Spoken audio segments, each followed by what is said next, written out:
conferencia magistral estará a cargo de la maestra Almadelia Canseco Guzmán. Vale la pena las palabras que, en nombre del doctor Raúl Plasencia Villanueva y de la maestra Teresa Paniagua, que es la cuarta visitadora general de la Comisión Nacional de los Derechos Humanos, quiere compartir con ustedes en relación a este Día Internacional sobre los pueblos indígenas.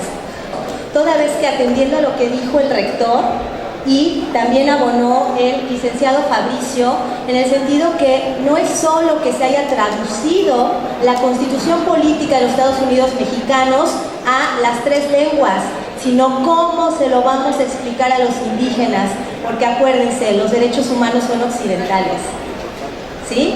Y los indígenas tienen su propia cosmovisión, entonces ese es el reto. Permítanme en consecuencia pues transmitirles el discurso de la Comisión Nacional de los Derechos Humanos, haciendo una acentuación de lo que es el contenido de los derechos humanos en la Constitución Política. Y bueno, de antemano quiero agradecer la invitación de la maestra, que gratamente la estoy conociendo, la maestra Osorio, para efecto de poder compartir varios proyectos. En consecuencia, comienzo el discurso y, bueno, pues enhorabuena por este foro. Muy bien, pues me complace de manera especial participar en este foro con motivo del Día Internacional de los Pueblos Indígenas, organizado por la Comisión Estatal de los Derechos Humanos de Tabasco, en coordinación con el Instituto de Educación para Adultos de Tabasco, por lo que en nombre de la maestra Teresa Paniagua Jiménez, cuarta visitadora general de la Comisión Nacional de los Derechos Humanos, y en nombre propio, reconocemos la importancia que en los tiempos actuales los indígenas tienen para el desarrollo integral de las sociedades, de modo que su integración, participación y opinión son los elementos nodales para alcanzar la añorada y verdadera cohesión social requerida por México. La dinámica jurídico-social en la que se ven inmersos los pueblos indígenas transitan en la visión homogénea a la pluralidad, en el que su sociedad entiende y valora la riqueza de la multiculturalidad, el diálogo intercultural, el reconocimiento de los derechos indígenas y la conveniencia de los instrumentos e instancias creadas para su protección. La Comisión Nacional de los Derechos Humanos, a través de la cuarta visitaduría general, tiene plena conciencia de esta situación. En el caso de México, el artículo 4 constitucional fundamentalmente establece, en cuanto a la diversidad cultural, que toda persona tiene derecho al acceso a la cultura y al disfrute de los bienes y servicios que presta el Estado, así como el ejercicio de derechos culturales. También establece que el Estado promoverá los medios para la difusión y desarrollo de la cultura, atendiendo a la diversidad cultural en todas sus manifestaciones y expresiones con pleno respeto a la libertad creativa. Las voces de mestizaje, transculturalización y heterogeneidad se incluyen en el discurso de la norma y de la política pública. Lograr que esto se sume al diario acontecer es responsabilidad de todos. La discriminación debe combatirse desde la actitud de las personas. Aquí me refiero tanto a quienes crean y aplican las políticas públicas como a aquellos en quienes recaen. En tiempo de los derechos humanos, como lo explica Liliana Weinberg en el Diccionario de Estudios Culturales Latinoamericanos, debemos interpretar que el proceso de transculturalización se propone como una alternativa de anteriores orientaciones racistas y superación de enfoques unidireccionales, deterministas y mecánicos en la descripción de procesos de encuentro cultural. El nuevo concepto no está reñido con el de mestizaje, ni tampoco se emancipa del todo de un avance positivista de los procesos sociales, sino que los integra en una modalidad explicativa más amplia. Si entendemos nosotros el mestizaje como la mezcla de culturas distintas que da origen a una nueva, estaremos en posibilidad de cambiar la visión social e impactar en el imaginario colectivo, como elemento generador de nuevas fuerzas que permitirán las sinergias necesarias para, en su conjunto, lograr el respeto a la dignidad de las personas y el desarrollo integral. a efecto de que el principio de universalidad sea una realidad y no una aspiración legal. La nueva cultura será entonces la suma que arroja el desarrollo cultural de la sociedad en general con los pueblos indígenas.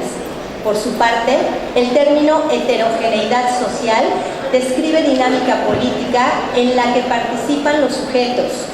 Debe cuidarse que la implementación de una fuerza externa destructora irrumpa en lo tradicional y lo propio de los pueblos indígenas, aunque sea en la idea de progresividad. También es progresivo respetar los usos y costumbres de los pueblos indígenas.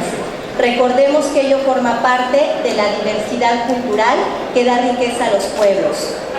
Si partimos del presupuesto de que los pueblos indígenas son un grupo en situación de vulnerabilidad y que los derechos humanos sirven para proteger la vida, la libertad, la igualdad, la seguridad, el medio ambiente, la integridad, la dignidad y la paz, podemos afirmar entonces que las reformas del 10 de junio de 2011 del artículo primero de la Constitución Política de los Estados Unidos Mexicanos son un progreso, ya que esta será interpretada no solo conforme a sus propios contenidos, sino de acuerdo a lo que ya se ha dicho, a los tratados internacionales y a los estándares internacionales para las leyes del orden interno.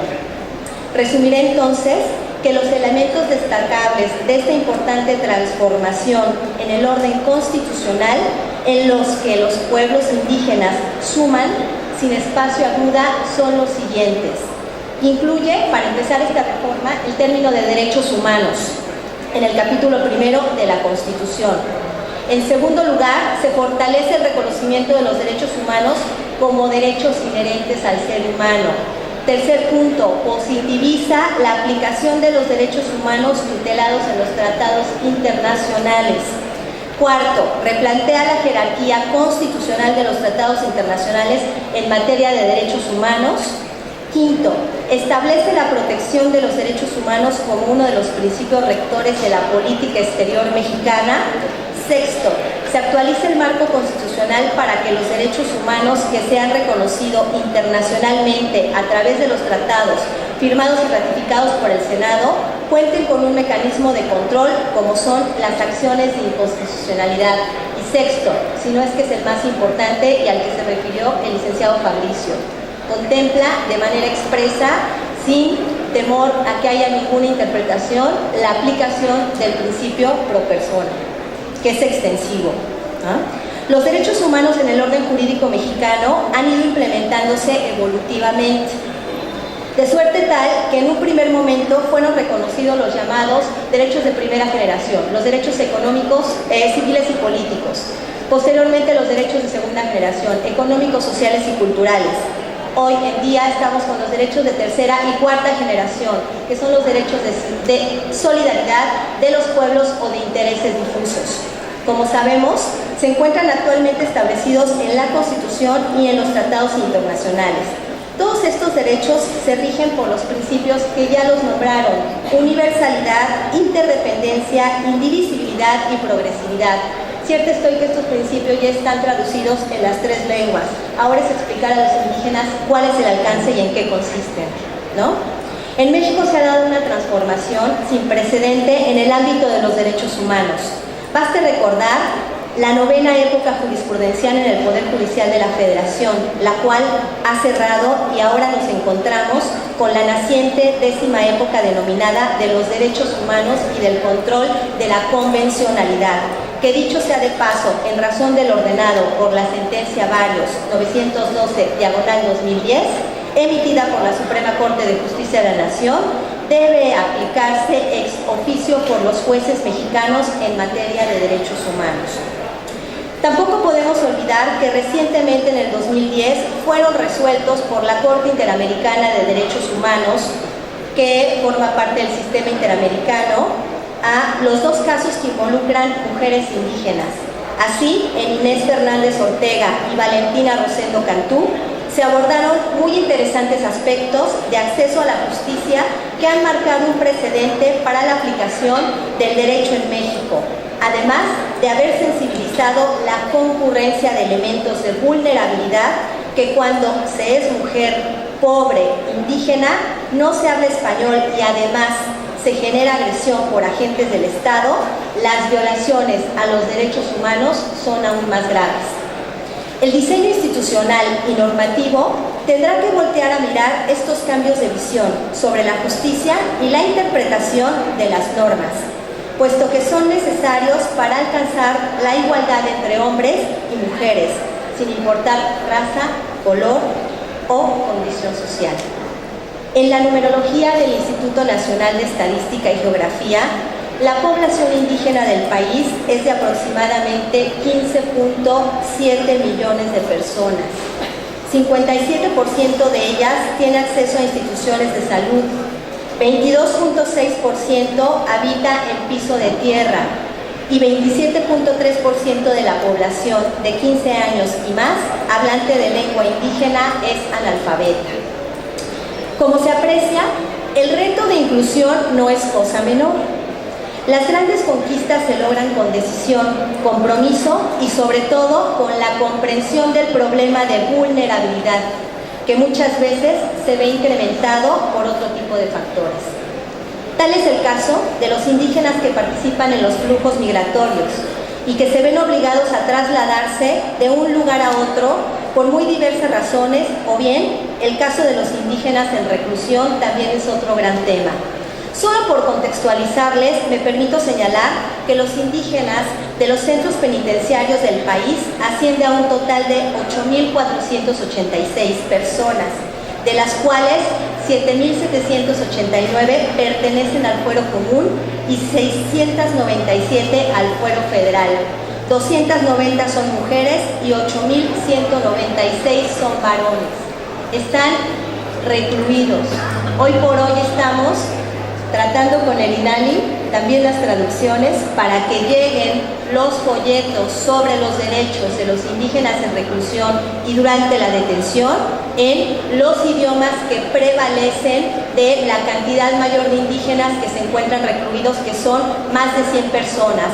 Estamos con el náhuatl, con el celtal, el tzotzil, el topolabal y el mixteco, de 42 lenguas que se encuentran en reclusión.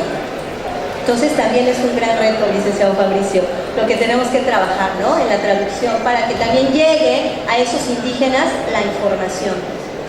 De la problemática general de los indígenas en reclusión destaca la discriminación de lo que son objeto por parte de la demás población reclusa.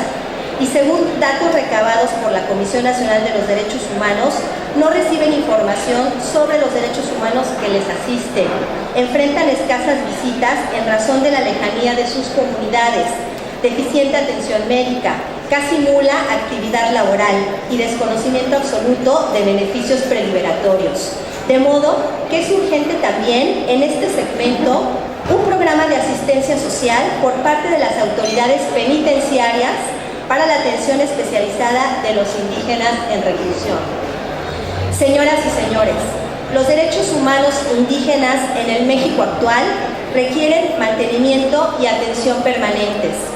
La Comisión Nacional de los Derechos Humanos, al conmemorarse el Día Internacional de los Pueblos Indígenas, reitera que para construir un país más justo y equitativo se deben erradicar las manifestaciones de rechazo y discriminación por origen, color de piel, creencias, expresiones culturales, lengua, forma de vestir, condición social o cualquier otra que represente un agravio a la dignidad humana.